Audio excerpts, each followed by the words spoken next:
ભાભીને આપણે એક ક્વેશ્ચન કરવાના છે અને પૂછીએ કે એનો જવાબ શું આવે છે. ભાભી, તો તમને ફ્યુચરમાં એટલે ટાઈમ મશીન મળી જાય તો તમે ફ્યુચરમાં કે પાસ્ટમાં જઈને તમે શું વસ્તુ લાવો ત્યાંથી? સોના ને ચાંદીની વસ્તુ લઈને વહી આવું. સોના ને ચાંદીની. એટલે ભાભીને છે ને સોના ચાંદી બહુ પસંદ છે.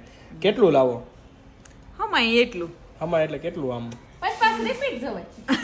એટલે પાછું જવાનું જ હોય, પણ અત્યારે પેલા ધક્કામાં જેટલું આવે ને એટલું લઈ લેવાનું. કેટલું આમ લાવો એમ? કિલો 2 કિલો લઈ લઈ. 2 કિલો લઈ લે. ઓકે ગાઈસ, સમજાઈ ગયું તમને? અને તમે શું લાવો? મને કઈ આઈડિયા જ નથી હું લાવું ઈ. આમ આઈડિયા નથી તો આઈડિયા કરો. શું લાવો તમે? હું તો રોકડા જ લાવું, એટલે જ્યાં જરૂર પડે ને વાપરવા. હવે સાંભળજો, સાંભળી લીધું તમે?